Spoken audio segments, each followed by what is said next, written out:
Welcome to finance के फंडे। और इस बार हम म्यूचुअल फंड पर बातचीत करने के लिए आपके साथ एक और खास मेहमान को लेकर आए हैं जो कि हैं टाटा एसेट मैनेजमेंट से, और वो हैं Anand Varadarajan, chief business officer. Sir, स्वागत है आपका। Thank you for having me. Yes sir. Sir, मैंने आपके बारे में मैं थोड़ा सा रिसर्च कर रही थी तो मैंने एक आर्टिकल पढ़ा, हालांकि वो थोड़ा पुराना था लेकिन उसमें काफी इंटरेस्टिंग बातचीत थी। आपने उसमें कहा कि जब कोई इन्वेस्टर निवेश करता है तो वो ज्यादातर तीन चीजों के बारे में ही सोचता है, और वो चीजें क्या है? क्विक रिटर्न, गुड रिटर्न और लेस वोलेटिलिटी। तो ये आप कैसे समझाएंगे? आपने ये कैसे एनालाइज किया अपने इतने लंबे करियर में?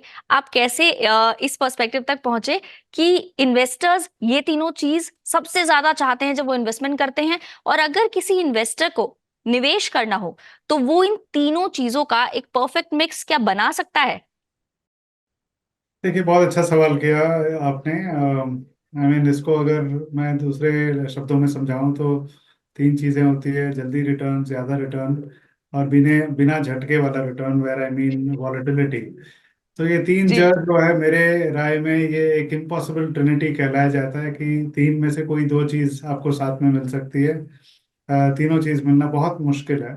मैं नहीं कहता हम्म। नामुमकिन है, बट बहुत मुश्किल है। जल्दी और हम्म। ज्यादा रिटर्न चाहिए तो बिना वॉलेटिलिटी के नहीं रह सकता। हम्म। बिना झटके का आपको जल्दी चाहिए तो वो ज्यादा रिटर्न नहीं रहेगा, और बिना झटके का ज्यादा रिटर्न है तो वो जल्दी नहीं आ सकता। Which ever way you look at it, I think ये जो, इसीलिए मैंने इसका टाइटल किया था कि इम्पॉसिबल ट्रिनिटी, विच, हम्म। ये तीनों चीजें एक साथ होना बहुत मुश्किल है। हर इन्वेस्टमेंट के लिए आपको समय देना बहुत आवश्यक है। एंड जी। अगर आप short term point of view से देखते हैं तो फिर वो कभी ज्यादा या मतलब वेल्थ क्रिएशन नहीं बन सकता। यू कैन, उसमें ट्रेडिंग आपको मुनाफे मिलते चले जाएंगे, बट हम्म। हमें एज इन्वेस्टर्स ये चीज़ समझना बहुत अच्छे से कि हमारा जो ऑब्जेक्टिव, हमारा लक्ष्य जो है वो क्या है। वो जल्दी कमाना है कि ज़्यादा कमाना है, एंड उसमें वॉलेटिलिटी होनी चाहिए कि नहीं होनी चाहिए। इन्वेस्टमेंट जर्नी जो है एक, अगर दूसरे लफ्जों में समझाऊं आपको तो इन्वेस्टमेंट जर्नी जो है, जैसे हम कहते हैं जब कोई जाता है हैप्पी जर्नी हम कहते हैं। हम्म। आई थिंक द चॉइसेस हमारे पास दो होते हैं, या तो हैप्पी जर्नी होती है या ब्यूटीफुल डेस्टिनेशन होता है। यूजुअली आप देखेंगे हैप्पी जर्नी मतलब लेस बम्पी राइड रहेगा, जो फिक्स्ड इनकम, जिसमें बम्प्स कम रहते हैं, आपको एकदम फ्लैट जैसा कंफर्टेबल जर्नी रहता है। But hmm. you will not get the peak. You will not get to see the peaks. Equity rides will be more bumpy. It's like climbing a trek. But आप चोटी पे जाते हैं तो फिर वो राइड कभी भी आसान नहीं रहता है। उसमें मुश्किलें, बाधाएं, रुकावटें आती हैं। मौसम हो बिल्कुल। चाहे पथरीला रास्ता हो, जो भी हो, बट फिर वो पीक से जो व्यू है उसका अलग मजा आता है। तो अगेन आप हम्म। देखेंगे ये भी एक है कि आपको हैप्पी जर्नी चाहिए कि ब्यूटीफुल डेस्टिनेशन चाहिए, और उसके हिसाब से आपका इन्वेस्टमेंट पोर्टफोलियो जो है आपको प्लान करना है। इसमें बैलेंस आप लेके आ सकते हैं between debt and equity, but hmm. हमेशा एज इन्वेस्टर हमें ये चीज पकड़ के चलना है कि ये तीन चीज में से कोई दो ही मिल सकती है ज्यादातर। जी। बिल्कुल सर, आपने वेल्थ क्रिएशन की बात की अभी अभी, कि वेल्थ क्रिएशन करना बहुत इंपॉर्टेंट है, और एक्चुअली इंपॉर्टेंट है। आजकल जितने भी नए इन्वेस्टर्स मार्केट में आते हैं वो शायद कम ही इस बारे में सोचते हैं। लेकिन आज हम बात वेल्थ क्रिएशन की ही करेंगे। अब जो मार्केट में जो तेजी हमें देखने को मिल रही है, मार्केट में अब एक ऐसा लग रहा है मार्केट एक जगह सस्टेन कर रहा है फिलहाल। एक 24,000 का लेवल है जिसको अभी तक तोड़ा नहीं गया है। ऐसे में जब मार्केट इस तरह से चलता है कि मार्केट ने एक लेवल को पकड़ लिया है, तो ऐसे मार्केट में वेल्थ कैसे बनाई जाए? ऑलरेडी हमें सब कुछ हाई नजर आ रहा है, क्या हम और हाई के हिसाब से वेल्थ बनाए? क्या क्राइटेरियाज होने चाहिए आपके हिसाब से? देखिए, इक्विटी का ये नेचर है कि कई बार क्या होता है, बहुत साल तक रिटर्न नहीं आता है। आप अगर हिस्ट्री में जाके देखेंगे 2009 से 2013 का जो पीरियड था उसमें शायद ही कुछ रिटर्न बना रहेगा इक्विटी इन्वेस्टर को। बहुत ही मतलब डिफिकल्ट पीरियड होता है, जिसे हम कहते हैं टाइम करेक्शन। जी। 2008-9 में जो वायलेंट फॉल था, जिसे कहते हैं हम प्राइस करेक्शन, कि इतना जबरदस्त फॉल आया मार्केट में जिसके चलते मतलब बहुत सारे इन्वेस्टर्स का कॉन्फिडेंस टूट गया था, उसमें विश्वास चला गया था। सो ये दोनों टाइप के रिस्क जो हैं काफी लंबे अरसे तक आपको आपका पेशेंस टेस्ट कर सकता है, और मार्केट वहीं का हम्म। वहीं मिलेगा आपको। या काफी लंबे, मतलब बहुत कम पीरियड में आपको बहुत वायलेंट मूव मिलेगा, जैसे हमने कोविड के टाइम पे भी देखा था। मार्च हम्म। 2020 में कितनी तेजी से मार्केट नीचे आ गया था। तो कभी भी आप देखेंगे कि ये इक्विटी का एक हिस्सा है जिसे हम अनदेखा नहीं कर सकते हैं। वेल्थ क्रिएशन जो है, कभी कभार हमेशा जो है आप देखेंगे कि इक्विटी का रिटर्न्स भी ऐसा ही रहता है, कभी कभार बंच्ड अप आ जाता है एक साथ, कि बहुत सारे हम्म। साल का रिटर्न या 2 साल 3 साल का रिटर्न अचानक बंच अप होके एक साथ आ जाता है। और कभी कभार जो है वो कई साल, कई क्वार्टर्स, कई महीनों तक आपको रिटर्न्स नहीं आएगा। तो ये हम्म। कब बंच अप होएगा या कब रिटर्न नहीं देगा, ये टाइम करना लगभग नामुमकिन है। हम तो कोशिश करते भी नहीं है ये चीज़। और इसके लिए आपको मार्केट में बने रहना है। आज का जो ऑल टाइम हाई है, आप अगर मैं 2014-15 की बात करूं तो तब शायद निफ्टी 6 साढ़े 6 हज़ार के लेवल पे था। तब तब भी यही सवाल था कि अभी ऑल टाइम हाई पे है, हमें क्या भी निवेश करना चाहिए। और तब भी मतलब लगभग आप आर्ग्यू कर सकते हैं कि शायद ऐसे ही लग रहा था कि इतने हाई में आके कोई बना सकता है क्या रिटर्न। तब से लेके आज हम्म। तक अगर तब किसी ने निवेश किया था 10 साल पहले, 9-10 साल पहले की बात है, और तब से अब में करीब 4 गुना बढ़ गया निफ्टी। सो एक चीज जो हमारे हाथ में है वो है टाइम और पेशेंस। एक चीज जो मार्केट के हाथ में है वो है रिटर्न्स, और कितनी जल्दी या कितना बंच अप होके आता है वो हम कैलकुलेट नहीं कर सकते। बट वेल्थ क्रिएशन के लिए most important thing is not great investing skills, I think it is great amount of patience. अगर मुझे ये पता करना है कि मैंने जो पोर्टफोलियो बनाया है वो मेरी वेल्थ क्रिएट करेगा या नहीं, वो मैं कैसे पता कर सकती हूँ? देखिए, फर्स्ट ऑफ ऑल आपका सबसे इम्पोर्टेंट चीज़ होता है कि आपका एसेट एलोकेशन आपको तय करना है, कि आपका रिस्क प्रोफाइल के हिसाब से आप कितना इक्विटी में और कितना डेट में आपको कैसे एलोकेट करना है। आप कोई गाड़ी की एक्सेलरेशन आप देखते हैं 0 to 10 सेकेंड्स में या 0 to 7 सेकेंड्स में 100 किलोमीटर की स्पीड पकड़ लेती है, मैं बोलूँ आपको, तो it is just half the information. आपका अगला सवाल ये रहेगा कि ब्रेक करने के टाइम कितना जल्दी ये ब्रेक भी पकड़ती है।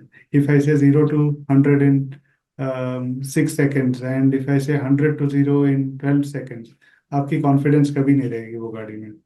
So hmm. braking is almost as much important as speeding is, or hmm. acceleration is, and that is what you mean by the right asset allocation, कि आपके पास ब्रेक्स और एक्सेलरेटर की सही मात्रा में आप अगर करें तो then you have an enjoyable journey and you feel confident and safe in the vehicle. Ditto for your portfolio. तो सबसे पहले एसेट एलोकेशन आपको डिटरमाइन करना है कि आप कितना रिस्क लेना चाहते हैं, आपका सेफ पॉट में कितना पैसा रहना चाहिए हमेशा, और आपका रिस्क मनी जो है, रिस्की हम्म। पॉट में आप कितना, एग्रेसिव पॉट में आप कितना पैसा लगाना चाहते हैं, and that will determine 90% of wealth creation is, wealth building is really asset allocation. आप अगर सही एसेट क्लास में रहेंगे तो उससे वेल्थ आपका डिटरमाइन करता है। दूसरी बात यह है कि उसके बाद आपको सिक्योरिटी सिलेक्शन या फंड सिलेक्शन करना पड़ता है, कि आप कहाँ पे इन्वेस्ट करना चाहते हैं, कितना लार्ज कैप की मात्रा रहेगी, कितनी मात्रा आप मिड एंड स्मॉल में रहेगा, कितना सेक्टर फंड्स में रहेगा, एक्टिव में कितने रहेंगे, पैसिव फंड्स में कितने रहेंगे, so on and so forth. So ये पोर्टफोलियो आप अपना एक कंस्ट्रक्ट करते हैं।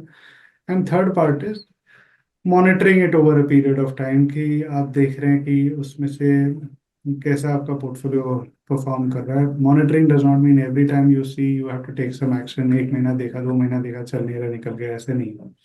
Monitoring is you give it reasonable time, and then if you are seeing that returns आपके अच्छे आ रहे हैं तो should you increase your allocation, और जहाँ पे नहीं आ रहा है should you kind of revisit and क्या हो गया था जिसकी वजह से परफॉर्म नहीं कर रहा है। So these are hmm. three aspects that one should look at from a portfolio and a wealth creation perspective, जिसमें ध्यान देना चाहिए किसी को। बिल्कुल sir.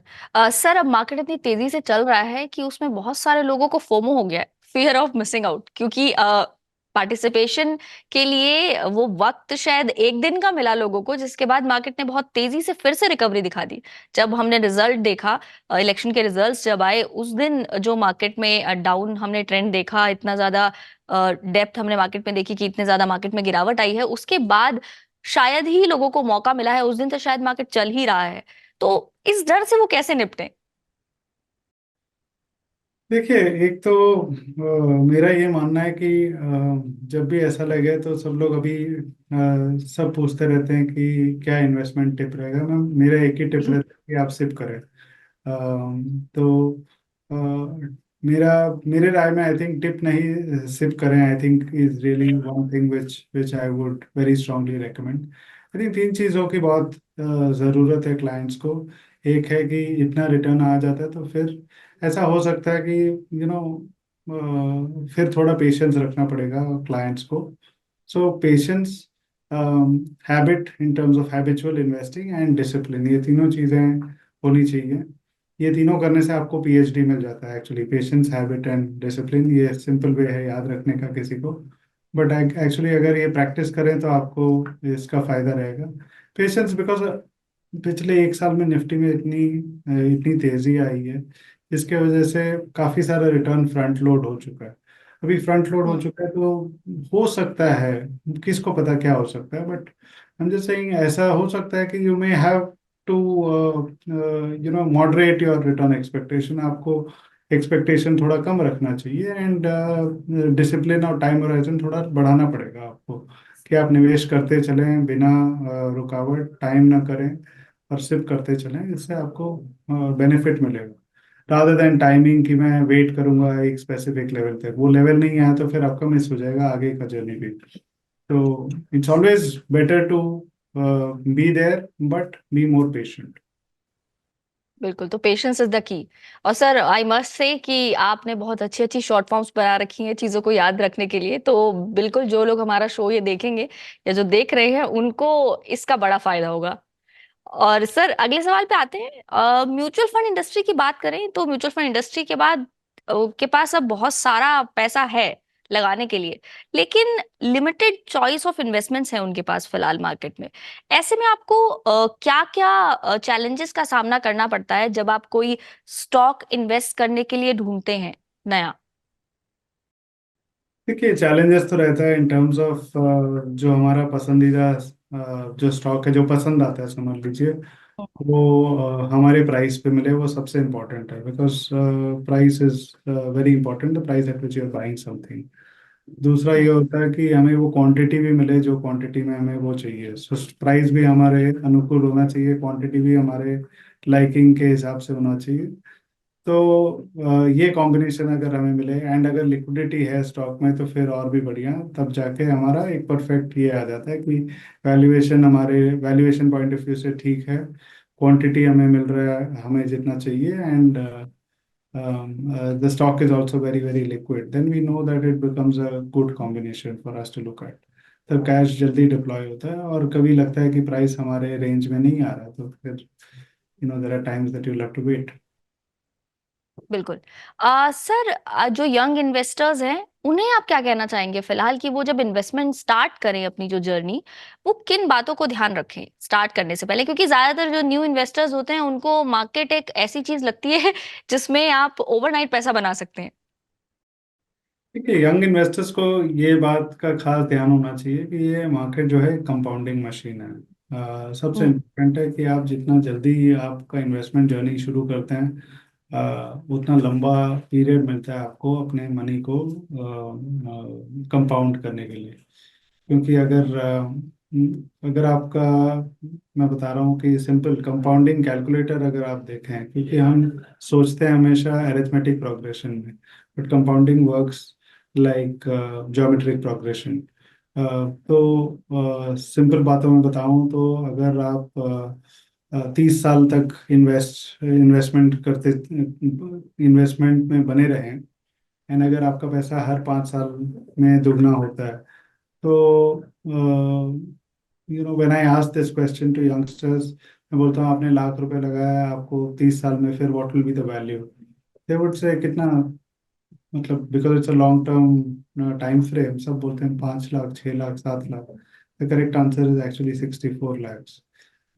if because you get six doublers in 30 years, मतलब 5, 10, 15, 20, 25 और 30, so there are six doublers, so one becomes 64 if you do the math। And compounding हमें जल्दी से समझ में नहीं आता है। यही मैं और एग्जैक्ट 30 के जगह मैं 40 कर देता हूँ उसको, तो you know what is the outcome? The outcome will be 256, मतलब 2.5 करोड़ के ऊपर आपका अमाउंट हो जाएगा, 1 लाख रुपया 40 साल में। लास्ट 10 साल में आप देखिए कितना बढ़ोतरी हो जाता है। सो हम्म पहली बात यह है कि ये कंपाउंडिंग इज से मतलब आंखें चमक जाती है जब मैं ये कैलकुलेशन किसी को बताता हूँ। और ये करने के लिए आपको कोई मतलब 50% का रिटर्न की आवश्यकता नहीं है। यू जस्ट नीड हाँ 15% कंपाउंडिंग ग्रोथ। 15% ग्रोथ में index has done far better. But आप अगर हम्म 15% पे आपका वेल्थ कंपाउंड करें तो this is the outcome, 1 lakh become so much. But इसके लिए सबसे इंपॉर्टेंट है पेशेंस। दूसरी इंपॉर्टेंट चीज़ है कि आपको टाइम होराइजन रखना चाहिए। होता क्या है कि हमसे लॉस बर्दाश्त हो जाता है, मुनाफा बर्दाश्त नहीं होता। तो 100 का कुछ लेते हैं और अगर 80 हो जाता है तो हम बोलते हैं रहने दो उसको, कैपिटल तक आएगा फिर देखेंगे, उसके बाद सोचेंगे बेचने। हाँ बट 100 का 120 हो जाता है तो बोलते हैं ये 20 रुपया ले लेते हैं। तो there is a saying that we cut our roses and water the weeds. And you can imagine जो चल रहा है उसको मतलब जो उसका प्रॉफिट ले लेते हैं, एंड बाद में अगर if you are just watering the weeds I don't think you will benefit out of it. So that is the irony, and my advice to young investors will only be one, I think: understand compounding, and two, hmm start early, start SIPs and start early and stay invested. Sir, हम SIP की बात कर रहे हैं तब से, because mutual fund की बात होती है तो एसआईपी का नाम आना जरूरी है। लेकिन इन्वेस्टर्स के लिए इक्विटी ज्यादा अच्छा ऑप्शन है स्टार्ट करने के लिए या म्यूचुअल फंड? और अगर म्यूचुअल फंड है तो उसके क्या रीजंस हैं इस वजह से?